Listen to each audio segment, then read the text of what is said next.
माता पिता भी बहुत खुशी के साथ कहते हैं कि मेरी बेटी या मेरा बेटा रिलेशनशिप में है। मैं इसको बहुत अच्छा नहीं मानती कि आए दिन लोग कहते हैं कि वो मुझे छोड़ के चला गया, वो मेरा ब्रेकअप हो गया। देखिए, कई मौके सुनहरे भी आने वाले हैं। बीजेपी में बहुत से मुस्लिम नेता हैं जिनको आगे बढ़ाया जा रहा है।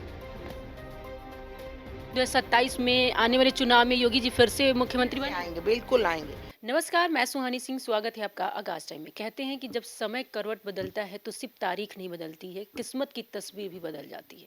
और जिस तरह से ये 2025 सबके लिए चुनौतीपूर्ण रहा, खासकर हमारे देश के लिए, किसी को अपने खो गए तो कहीं ना कहीं आपको बता दें कोई ऊंचाइयों पर चला गया, लेकिन अब कुछ ही मिनटों में या कहें कि कुछ ही घंटों में ये 2025 को हम अलविदा कहेंगे या 2026 में प्रवेश करेंगे। लेकिन सबके मन में एक बड़ा सवाल रहता है, कई ऐसे सवाल रहते हैं कि हमारी जो 26 आ रहा है तो उसमें ज़िंदगी में क्या क्या बदलाव होगा, कैसा रहेगा हमारा दिन, कैसा रहेगा हमारा आने वाले जो भविष्य है, जो फ्यूचर है, कैसे तमाम सवालात रहते हैं। और इन्हीं सब सवालों को लेकर हम पहुंच चुके हैं, जी हाँ, प्रयागराज के पीठाधीश्वर श्री पंच दशनाम गुरु माँ के पास। आइए उनसे बात करते हैं। गुरु माँ, जिस तरह से कहा जाए कि 2026 अब आने वाला है, 25 जिस तरह से पूरे देश भर के लिए चुनौतीपूर्ण रहा, कई अपने को खो दिए, लेकिन 2026 आ रहा है और सबके मन में एक ही सवाल है कि 2026 हमारे लिए कितना शुभ होगा, नक्षत्र के हिसाब से अगर देखा जाए तो उसके बारे में। देखिए, सबसे बड़ी बात यह है कि ये साल जो 2026 है, इसका अगर जोड़ लगाएं तो 10 नंबर आता है, और 10 नंबर का मतलब है एक नंबर। और ये एक नंबर की जो संख्या है, ये सूर्य को उद्बोधित करती है। तो ये वर्ष हमारा सूर्य से प्रभावित रहेगा। सूर्य अगर हमारी कुंडली में बहुत अच्छा है तो हम बहुत ऊंचाइयों पर जाएंगे, और सूर्य अगर प्रभावहीन है तो हमें सोच विचार कर कदम लेने पड़ेंगे। इसी क्रम में इस वर्ष वृष राशि, मीन राशि और तुला राशि, ये 3 राशियां बहुत ही अच्छी होने वाली हैं। इन राशियों के लिए जो भी कार्य करेंगे, इनको हर कार्य में सफलता मिलेगी। और लेकिन उसके साथ ही ये नहीं कि जल्दबाजी में कोई निर्णय लें, सोच समझ कर निर्णय लें, हर कार्य में आप सफलता पाएंगे। गुरुमा, आपने कहा कि सूर्य जिसका बहुत ज़्यादा मजबूत रहेगा, इस बार 2026 में उनको बहुत ज़्यादा अच्छा रहेगा, तो किन किन राशियों के लिए सूर्य इस बार सही है? देखिए, सूर्य की बात तो ऐसी है कि गोचर वश जहाँ भ्रमण करता है, उसी राशि में, जिस राशि में गोचर भ्रमण करता है, उन राशियों को लाभ होता है। जैसे कि हमारा वृष राशि हुई, तुला राशि हुई, मकर राशि हुई, मीन राशि हुई। अब 14 जनवरी को मकर संक्रांति के दिन सूर्य उत्तरायण होते हैं, तो उस दिन भी कई लोगों को बहुत फायदा होगा। जिससे जिसका सूर्य उच्च का होगा, जिसका सूर्य प्रभावी होगा, उसको बहुत लाभ मिलेंगे। लेकिन अगर नहीं भी प्रभावी है तो उसके लिए हम छोटे से उपाय के द्वारा सूर्य देव को मना सकते हैं, उनको खुश कर सकते हैं। उसके लिए हमें सूर्य को नित्य जल देना चाहिए। सूर्य का मंत्र ओम घृण सूर्याय नमः का नित्य जाप करें तो हमको बहुत लाभ मिलेगा। गुरुमा, अगर बात की जाए युवाओं के, जो देश के कहीं भविष्य माने जाते हैं, हमारे प्रधानमंत्री मोदी जी भी हर बार युवाओं को आगे बढ़ने के लिए प्रेरणा देते हैं, लेकिन अगर आजकल के युवा की बात करें तो जो युवा है वो ज़्यादातर इन चीज़ों में विश्वास नहीं करते हैं, ज्योतिष नक्षत्र में। तो आखिर किस तरह से माना जाए कि वो युवा जो आगे जो बढ़ रहा है वो टेक्निकल ज़्यादा बढ़ रहे हैं, वो विज्ञान की तरफ ज़्यादा बढ़ रहे हैं, ज्योतिष चार्य से हट रहे हैं? नहीं, वो ठीक है, वो नहीं विश्वास करते हैं, वो नहीं मानते हैं।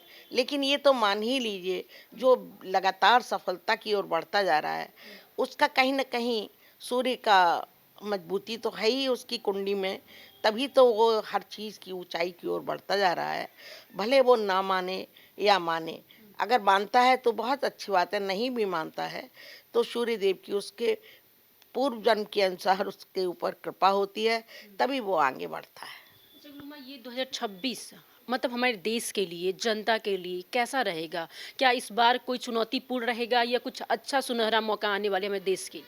देखिए, कई मौके सुनहरे भी आने वाले हैं, क्योंकि मोदी जी हमारे देश के प्रधानमंत्री हैं। उनकी नीतियाँ, उनकी खुद की कुंडली भी मैं देख चुकी हूँ, तो मैं ये बताया था कि आप जब भी अभी 5 वर्ष, अगले 5 वर्ष भी इनका कोई कुछ नहीं बिगाड़ पाए, क्योंकि उनकी ग्रह दशाएं इतनी मजबूत हैं कि वो बहुत सोच समझकर निर्णय लेते हैं, और सोच समझकर लिया हुआ निर्णय कभी फेल नहीं होता। तो हाँ, जिस तरह से अगर बात किया जाए शादी विवाह को लेकर तो 2025 में वो चीज़ें उतनी देखने को नहीं मिली, लेकिन अगर किसी किसी की शादी होती है अचानक टूट जा रही है, अगर मान लीजिए प्रेम विवाह की बात किया जाए तो वहाँ कुंडली नहीं मिला तो ऐसे शादी कर लेते, तो क्या उसके वजह से शादियाँ टूट रही हैं? देखिए, 2 चीज़ें हैं। आजकल लोगों में बहुत, माता-पिता भी बहुत खुशी के साथ कहते हैं कि मेरी बेटी या मेरा बेटा रिलेशनशिप में है। मैं इसको बहुत अच्छा नहीं मानती, रिलेशनशिप में होना।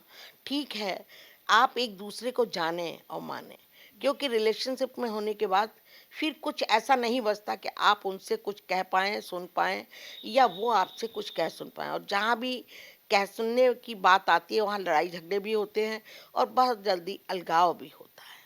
तो क्या जो आजकल के युवा ज़्यादातर प्रेम विवाह की तरफ बढ़ रहे हैं? कई ऐसे महंत जो गुरु माँ कई ऐसे महंत जो है जो बोलते हैं कि जो प्रेम विवाह वो अच्छा नहीं है, वो मतलब सही नहीं लगता। लेकिन आजकल के जो बच्चे हैं वो ज़्यादा प्रेम विवाह की तरफ बढ़ रहे हैं क्योंकि वो जानते हैं एक-दूसरे को।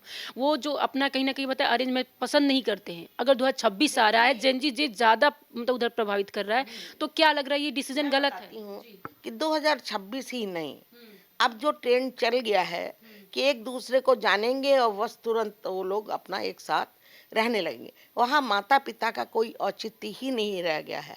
माता पिता की कोई बात की वैल्यू नहीं रही है, और माता पिता भी अब चूंकि आदतन बर्दाश्त करने के लिए मजबूर है कि जब बच्चे बाहर पढ़ रहे हैं तो वो कर भी क्या सकते हैं, लेकिन बच्चों को अपने भविष्य को सोचते हुए ऐसे जल्दबाजी के निर्णय नहीं लेने चाहिए जिसमें वो अलग रहकर माता पिता की कोई इज्जत का ख्याल न करते हुए वो अपना रिलेशनशिप में चले जाते हैं।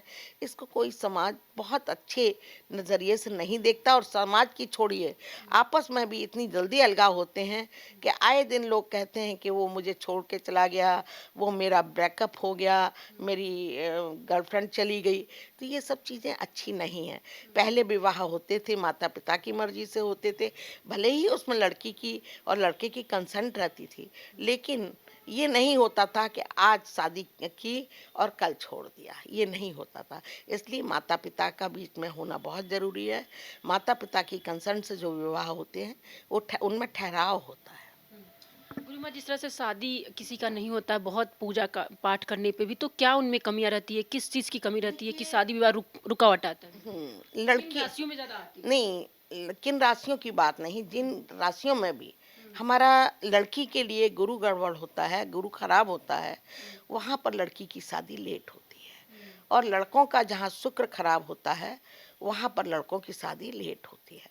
शुक्र की बात ऐसी है कि वो कई लड़कियों के चक्कर में रहेगा, तो एक जगह उसका ठहराव ही नहीं हो पाएगा जो वो विवाह शीघ्रता से कर सके। हाँ। मैं नौकरी के लेकर क्या कहेंगे 2026 में युवाओं के लिए कितना सही रहेगा नौकरी, कितना ज़्यादा उनसे उनको भविष्य में आगे वाले उतराव चढ़ाव भी होता है, लेकिन अगर युवा की बात करें तो उनको नौकरी में कौन कौन से ऐसे राशि है जिसको इस बार नौकरी में बहुत ज़्यादा अच्छी ऊंचाइयों पे जाने वाले हैं? देखिए, वृष राशि, हम्म, तुला राशि, हम्म, कर्क राशि, मीन राशि, इन 4 राशियों को बहुत थोड़े से प्रयत्न से भी बहुत अच्छी-अच्छी नौकरियाँ प्राप्त होंगी, और अपने व्यवसाय में भी वो बहुत ऊंचाई को प्राप्त कर पाएंगे। नकारात्मक चीज़ें अगर बात करें गुरुमा तो बहुत सारे जैसे कि युवा हो गए या जो मतलब लोग हैं नकारात्मक चीज़ों को बात करते हैं, और जो आजकल के युवा वो नकारात्मक चीज़ों पर विश्वास नहीं करते हैं। क्या आपको क्या लगता है, मैं आपसे जानना चाहूँगी कि नकारात्मक चीज़ें होती भी हैं या नहीं होती? देखिए, नकारात्मक का मतलब ये होता है, अब आप कहीं भी जाएं और उस चीज़ को अगर आप पॉजिटिव दृष्टिकोण से देखेंगे तो हर चीज़ आपको अच्छी लगेगी, और आप पहले ही उसमें कानून और नुक्ताचीनी करेंगे तो वो चीज़ नेगेटिव तो अपने आप ही हो जाएगी।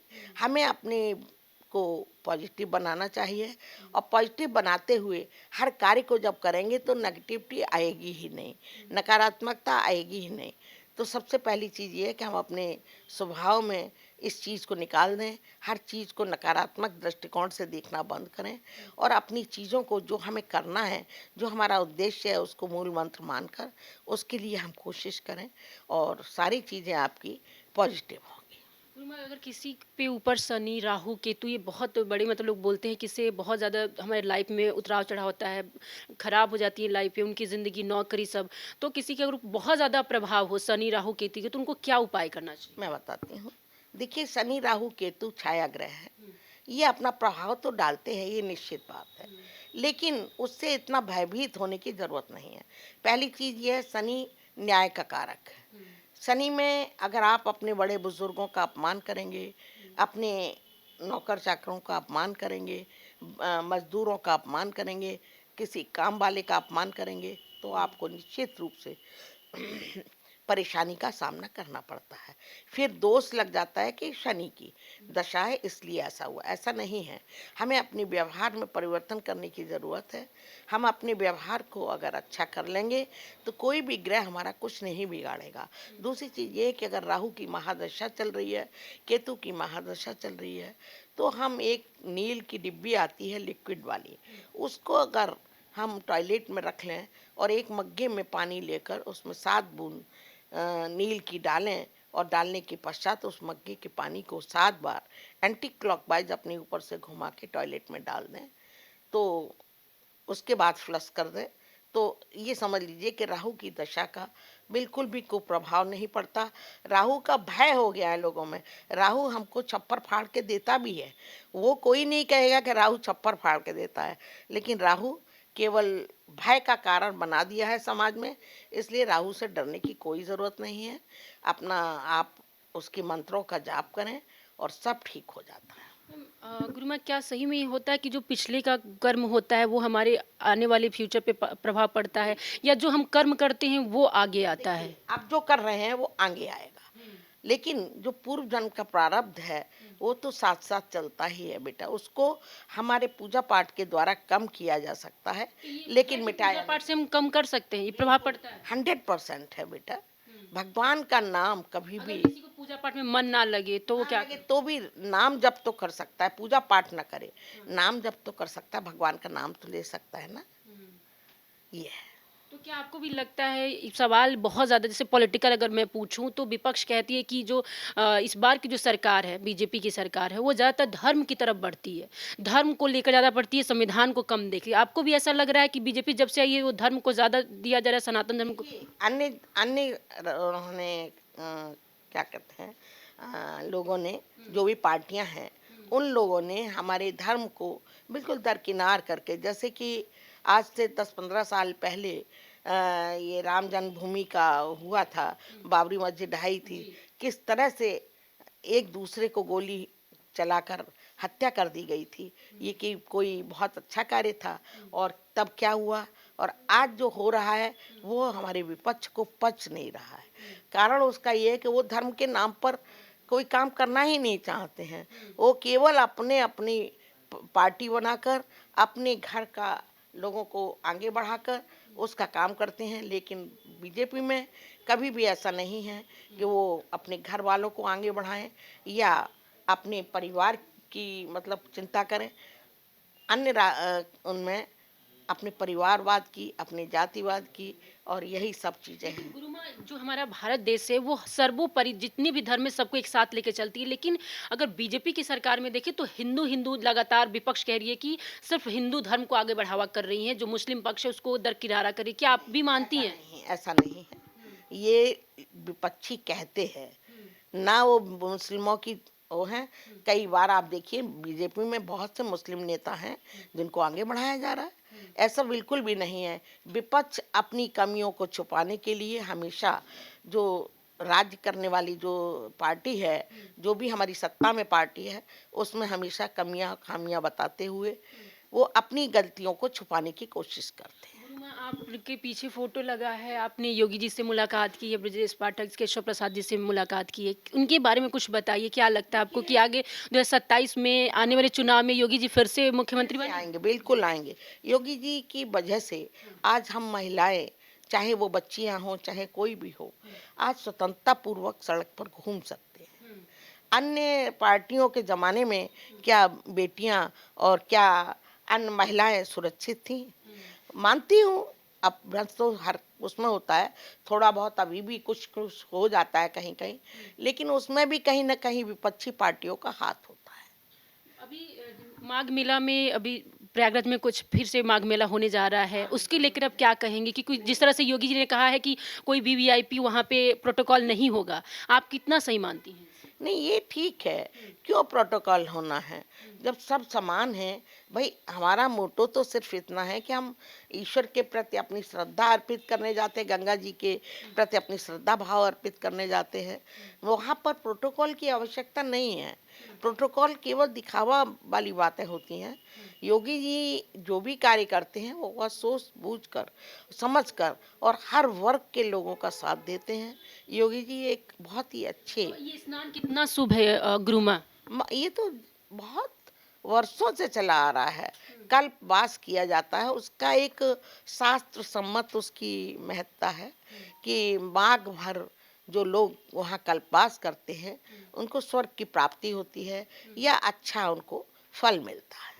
तो गुरु माँ 2026 इस बार बहुत ज़्यादा अच्छा रहेगा हमारे देश के लिए? नहीं, बिल्कुल अच्छा रहेगा। कोई ऐसी घटनाएं नहीं होंगी जो 25 में घट चुकी हैं, और आगे आने वाला जो 2026 है पूरा साल बहुत अच्छे से बीतेगा। मेरी भी बहुत बहुत शुभकामनाएं। तो ये थी हमारे साथ प्रयागराज के पीठाधीश्वर गुरु माँ, जिन्होंने कहा कि 2026 इस बार बहुत ही अच्छा जाने वाला है। और आपने सुना कि हर वो मतलब राशि के लिए कुछ ना कुछ उतार चढ़ाव रहेगा, लेकिन उनकी ज़िंदगी में एक नयापन भी आएगा। अगर बात करें हमारे देश की और सरकार की, उत्तर प्रदेश की बात करें, तो उत्तर प्रदेश में फिर से गुरु माँ ने खास तौर पे कहा कि योगी जी ही मुख्यमंत्री बनेंगे। और जिस तरह से वो जब से आए हैं उत्तर प्रदेश में, हमारे कहीं ना कहीं उत्तर प्रदेश जो है तरक्की पे है। यहाँ पे युवाएं जो महिलाएं हैं वो खुल के जी रही हैं, और 2026 एक बड़ी खुशियां लेकर आ रही हैं। सबके जीवन में एक नई खुशियां रहेंगी, नई राह रहेगी। तो अब 2026 के स्वागत जो है हर लोग अपनी खुशी और इजहार से करेंगे। तब तक के लिए देखते रहिए आगाज़।